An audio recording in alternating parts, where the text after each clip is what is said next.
Okay. Okay. Yeah, so I put them all on myself.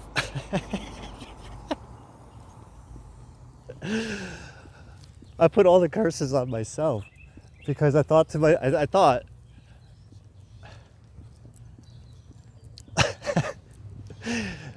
this thought kept popped in my head. I'm like, well, blessings are curses. Okay, so we've established that point, but why the fuck are you gonna? Why the fuck am I gonna put this on myself? Like, what good is that gonna do? Well, you'll find out when you do it. Because if every curse is a blessing in disguise, then you're actually doing yourself a favor. And think of it like this too: if you really deserve it, then you'll see the effects of it until you can appreciate it for what it is and see the blessing in it. Okay. And also, I mean, think about all the people that you thought of. You sacrificed yourself for them. If you don't deserve it,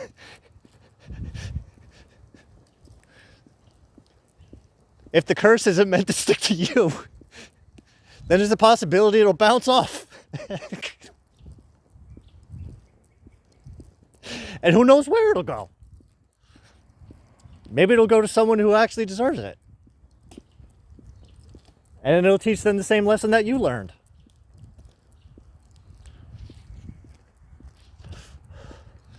And as a bonus, think of it like this.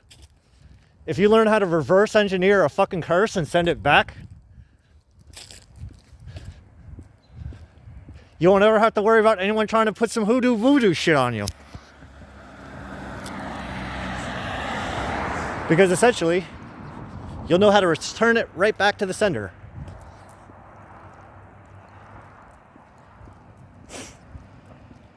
Which will in itself teach them another valuable lesson.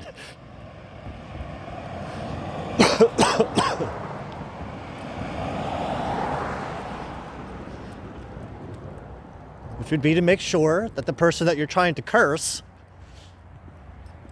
doesn't have an academic education on how curses work and hexes.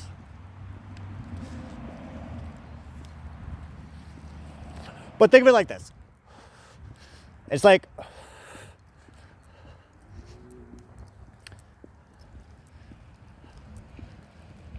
love magic, right? I talked about love magic earlier. This is why I don't fuck with that stuff. You try to send love magic at people, do you know what happens?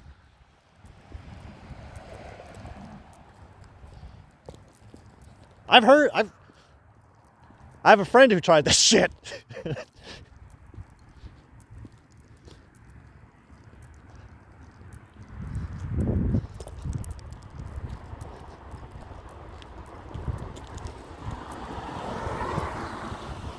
If you ever try to put magic onto anyone,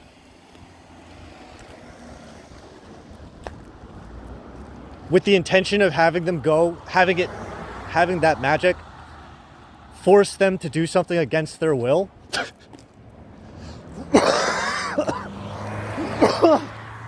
you basically just tried to use God to enslave someone.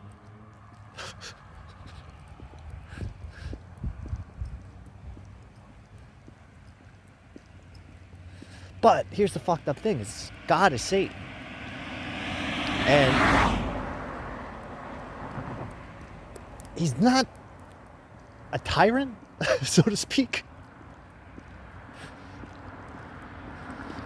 It's more of a free spirit community.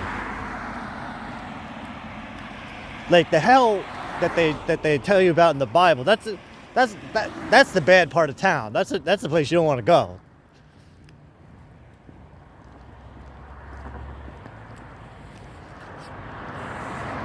That's like the prison center. That's hard time. Highly recommend Dante's Inferno. That'll teach you a fucking lesson. If you can see it. If you can't see, you're just wasting your time. But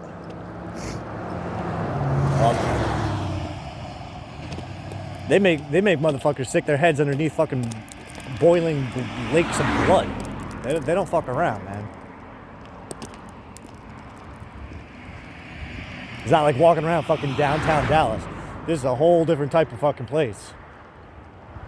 Gnarly.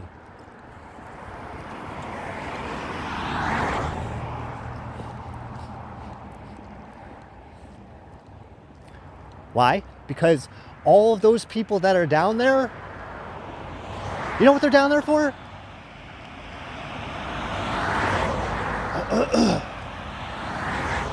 Because they can't face themselves in the mirror. They'd rather, their souls are so corrupt. So corrupted, so fucking polluted that they would rather be drowned for eternity in boiling lakes of blood than admit that they were wrong. Like, the fuck kind of narcissism is this? I mean, but you see it everywhere. Right, there's even people that'll argue that you're wrong just because they don't want to admit that you specifically are right.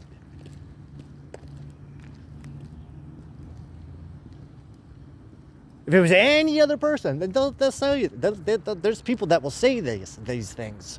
If it wasn't that motherfucker, I'd agree with them 100%.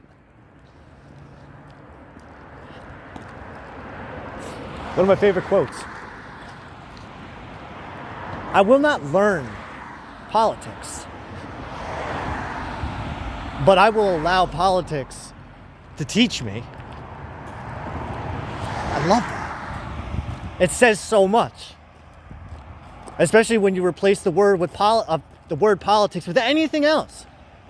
Learn about anything else. It's like it's a next level means of learning anything. You just take what you need. I don't need all the mumbo jumbo bullshit. Just give me the good shit. I'll know the good shit. Actually, you know what? Just do your thing. Don't even make believe I'm not even here. I'm just watching. I'm in observer mode. Because this shit's priceless. You're actually making my job easier for me because I'm starting to realize, oh shit, man, you're fucking over-prepared. This is like going into the final boss level, the final boss battle of Final Fantasy VII, with everyone being, the entire party being level 99 and everyone carrying at least one piece of master materia. I mean, that's what it kind of feels like.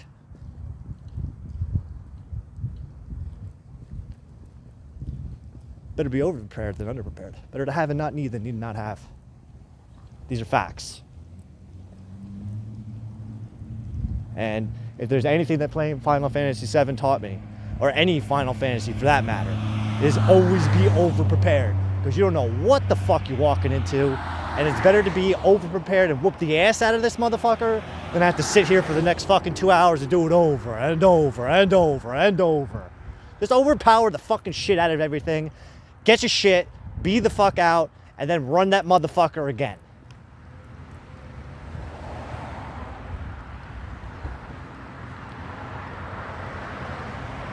Or move on to the next fucking motherfucker. And do that shit exactly what you just did there. Because what you did there was fucking genius. I loved it. It smells like weed.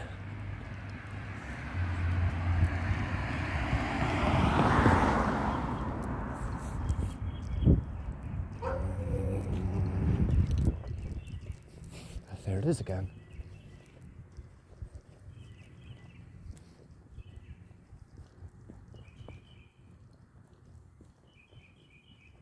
Why am I looking? Because if I see it, I'm going to ask for a hit.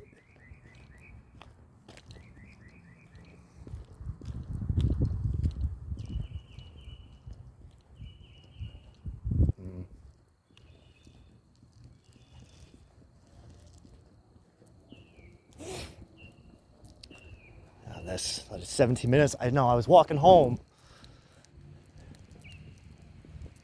What the hell was I just doing? What the hell were you doing? What are you doing now? I have no idea. The other camera, the other phone ran out of space. I was in the middle of telling a story I was enjoying. And then I realized this had maybe just enough battery life to record. And it might. So I'm just kind of running it out. It's only got like 10 minutes left. Well, 15, 17. Oh, what's up? I'm just going to walk to the end of the street and then I'm going to walk back. Might as well use it up.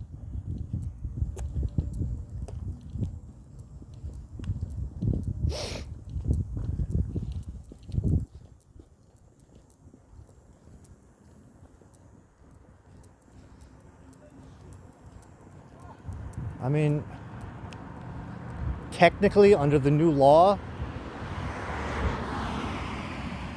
nothing. You still haven't even got it worked out in your head yet.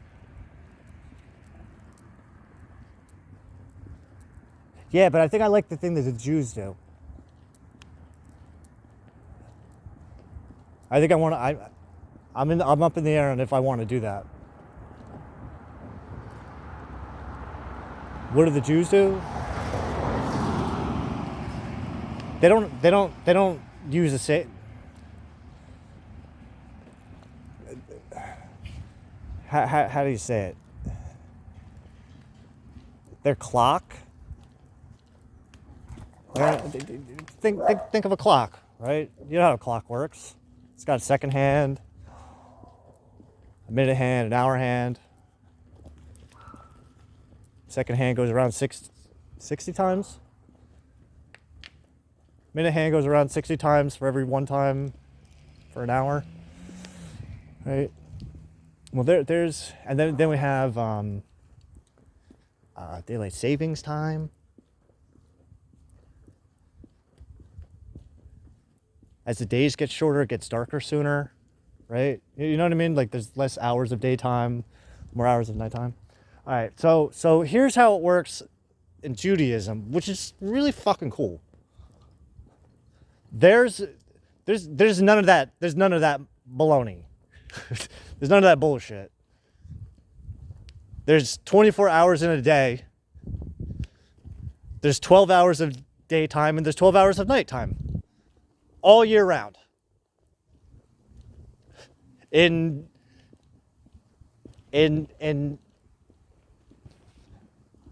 that world, in the world of people who follow the Jewish tradition, there's 12 hours of daytime and 12 hours of nighttime every day. Even when there's not supposed to be. How?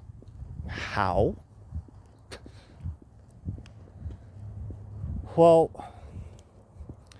sometimes, depending on the time of year,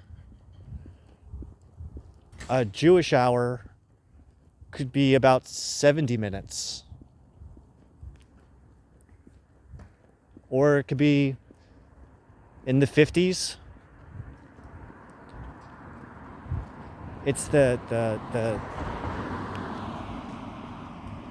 it's the length of the hour that's flexible.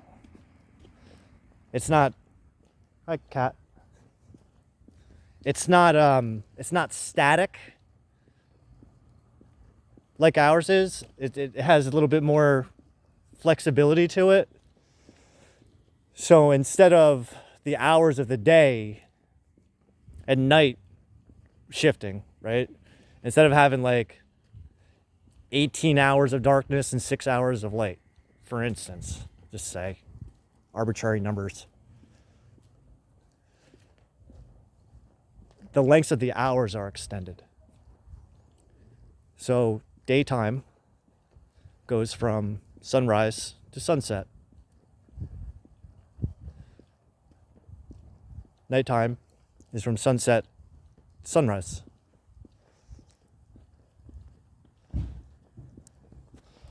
Now, what you do is you divide day into 12 hours, and then you divide night into 12 hours. Just like that. So some days are shorter, yeah, but you still get your time. It's not like, oh, I'm only going to get like 3 hours out in an hour of daytime today because of work. No, you're going to get you're getting your whole thing. You're actually probably going to get out of work early.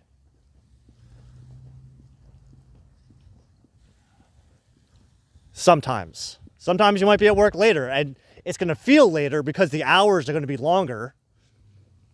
You might have an 80-minute hour instead of a 60-minute hour. But there's going to be times of the year where you have like a fucking 40-minute hour, for instance. I'm not saying it's an arbitrary number.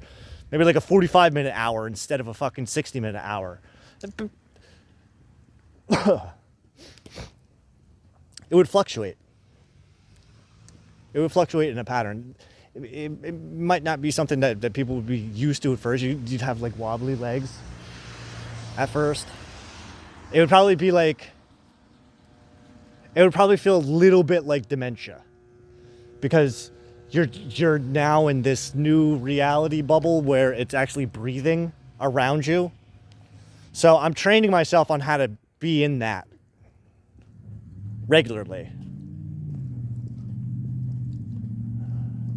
All right, so this doesn't turn off. I'm not really sure what's going to happen.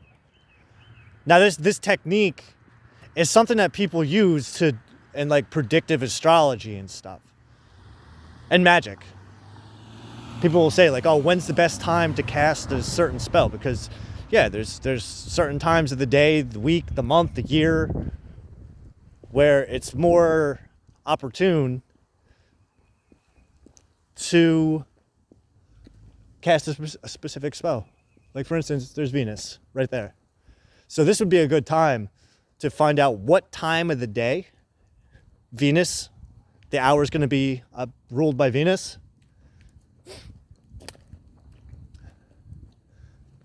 But it's also Tuesday. Tuesday is Mars Day. But this is a good time to do a spell that would incorporate both Mars and Venus energy. That's spicy. That is spicy. That's some spicy stuff.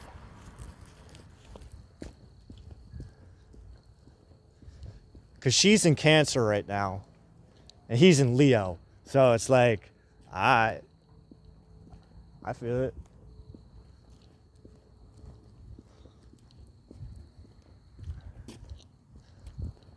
So even in like a Mars hour, it might, actually, what time is it? 8:50. Let's just say we might actually be in a Mars hour right now. So this might actually be a good time to be even talking about this.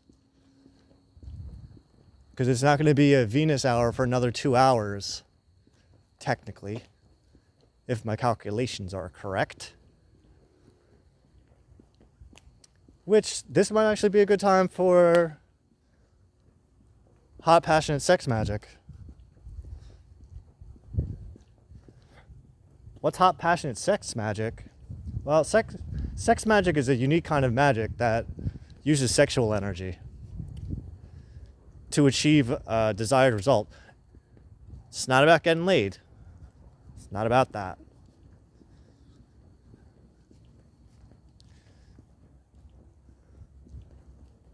What it's about is utilizing sexual energy the way that it's meant to be harnessed for the creation of something that comes from both the mother energy and the father energy, and it creates something brand new, almost like a baby. Think of it like an intellectual baby. Or a spiritual baby. Intellectual, spiritual, philosophical baby. The kind that comes out of the womb talking. Like actually saying words. Like a demon. Literally like a demon. A dragon demon. With a lion head. And a serpent tail. It's like a divine abomination.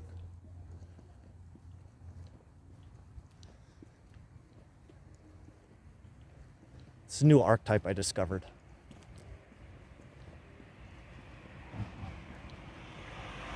Created. Had a hand in developing. What is the beta tester for? Was the proud owner of? Yeah. Yeah.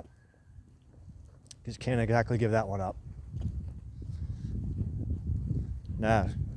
It's not something you can just take off. It's just there.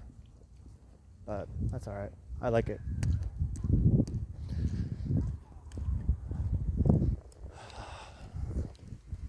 I don't know. I guess I'm from 7-Eleven, I guess. I am hungry. Fuck! Down to last money, too. That's another good thing. Money magic. Money and sex magic. Yeah, money, sex magic, that the intention is to create a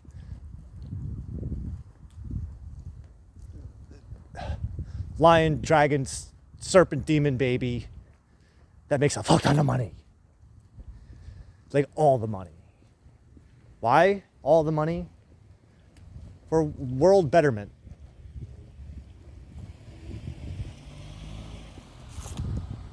Including humanity.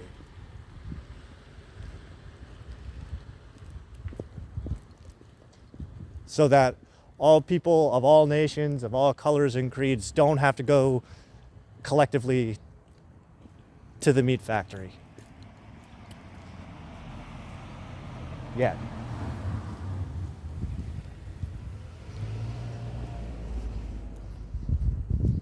Even though the squeals of those little piggies would satisfy the dark gods of the universe and call it even Steven.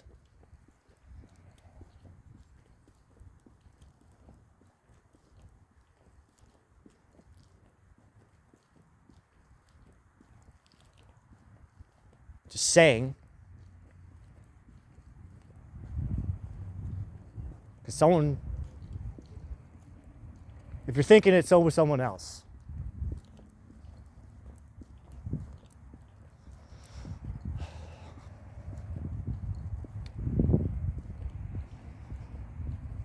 All right. No, I think that's pretty good. I think that's really good. What do you guys think? How am I doing? Lots of.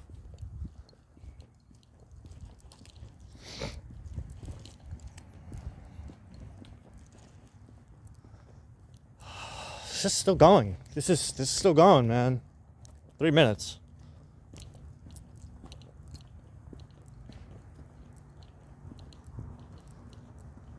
I'll give it to you. You're a fucking trooper. Give yourself a pat on the back. And another one.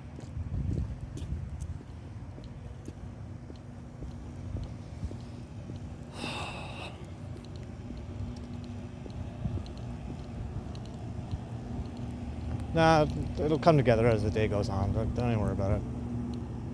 No, you did fine.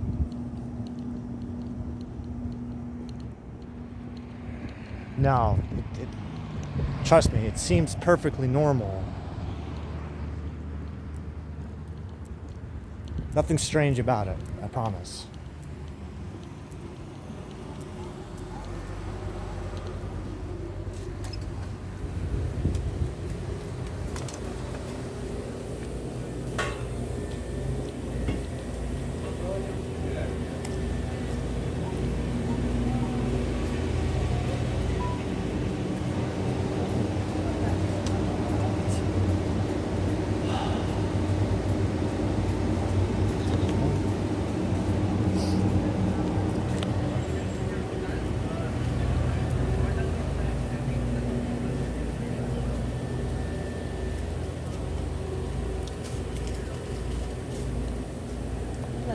Hi.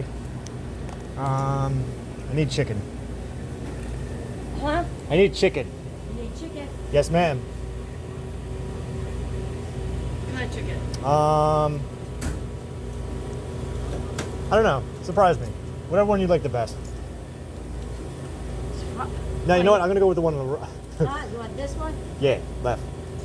Please, thank you. Oh my God, it's so crazy.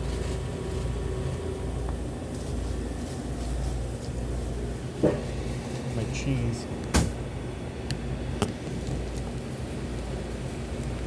Love cheese. The cheese. Is that it? That's it. Okay, go ahead.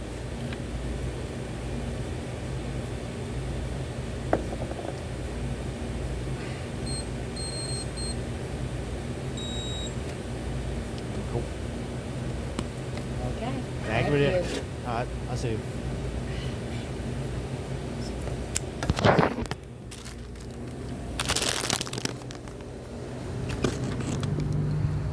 Love my cheese. I fucking love cheese. Mwah. It's a fucking thing. God. I love chicken on a stick too.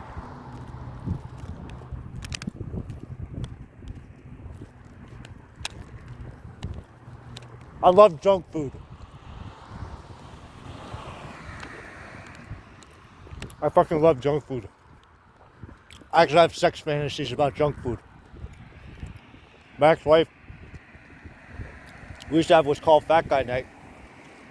Before my son was invited to do it with us, we used to have sex after eating a bunch of greasy fucking oven food on a blanket on the living room floor.